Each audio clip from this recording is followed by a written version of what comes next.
চলে আসলাম বসুন্ধরা। বসুন্ধরা আসলাম অনেকদিন পরে, ভালো লাগলো। আমাদের বসের সাথে দেখা গেল। ভালো আছেন? এখানে কি হলো? আসলাম আর কি।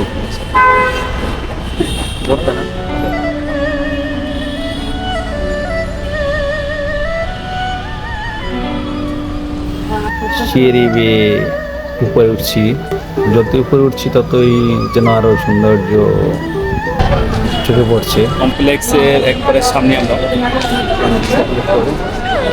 শপিং মলের ভিতরে প্রবেশ করার সময় স্ক্যান করে ভিতরে প্রবেশ করতে হয়। আমরা নিয়ম অনুসারে ভিতরে প্রবেশ করলাম।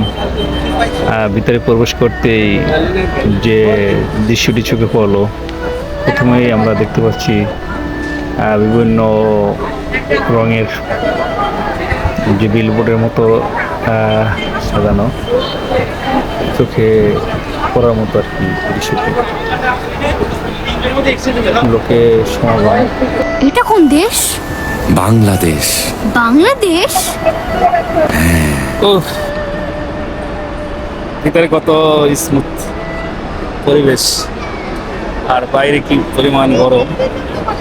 আমরা বর্তমানে বসুন্ধরার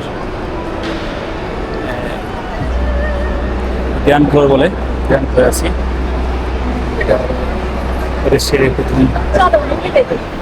আমরা এখন লিফট শিয়ারের মাধ্যমে উপরে উঠব। শিয়ারগুলো অনেক সুন্দর। সেই মাধ্যমে আমরা উপরে উঠছি। আসলে হঠাৎ করে এটা উঠলে অনেকে পড়ে যেতে পারে, সতর্কভাবে উঠতে হয়।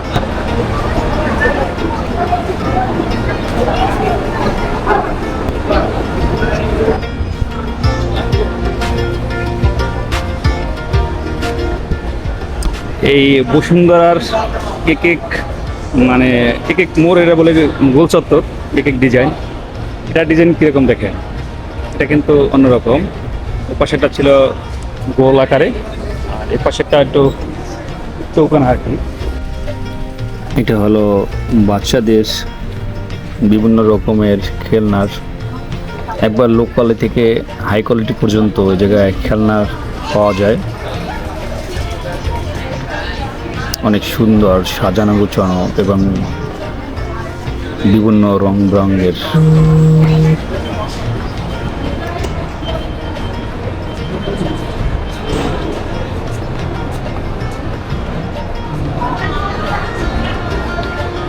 এটা একবারে বসুন্ধরা গেটের আস্তলা ফ্লোরের দৃশ্য। আমরা জায়গায় থেকে কোনো একটা ময়ূর দেখতে পাচ্ছি, মানে সাজানো গোছানো গোল চত্বরের সামনে। বসুন্ধরার ভিতরে এটা বাটার শোরুম। বাটার শোরুমে আসলে বর্তমানে যে জায়গা আছে এটা হলো বাটার শোরুম। অনেক বড় সড়ো একবারে খোলামেলা পরিবেশ এবং অনেক নতুন নতুন আপডেটের জুতো এই জায়গায় রাখা আছে আর কি আমরা দেখতে পাচ্ছি। এবং এটি অনেক ব্যয়বহুল দেখতে পাওয়া যাচ্ছে বসুন্ধরা সিটি কমপ্লেক্সের মতো জায়গায়। আর এ তো একটা বড় প্রজেক্ট আসলে বাটার শোরুমের। বেশ ভালো লাগলো, রিক্সা রাখা আছে এই জায়গায়, এসে সবাই ছবি তোলে। এক কথায় বলা যায় অসাধারণ। আমরা একেবারে নিচে গ্র্যান্ড ফ্লোরে চলে আসলাম। জায়গা থেকে ডলার থাকলে মানে পরিবর্তন করে টাকায় রূপান্তর করা যায়।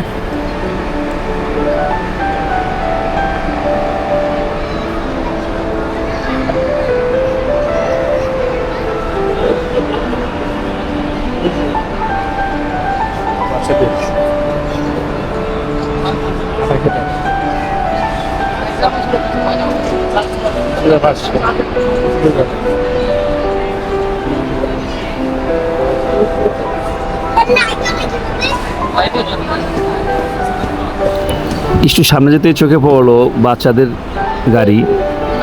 অবাক কাণ্ড, এটা কি ভাই? এটা তো কম দাম, ৭২,০০০। বড় গাড়ি কেনার কি দরকার? বাচ্চাদের গাড়ির যে দাম বসুন্ধরায়, বাচ্চাদের একটা গাড়ি যদি ৭২,০০০ টাকা কেনা লাগে, খেলনা গাড়ি, তারা চিন্তা করে দেখেন যে আসলে কি পরিমাণ এই খেলনাটা সুন্দর চলছে।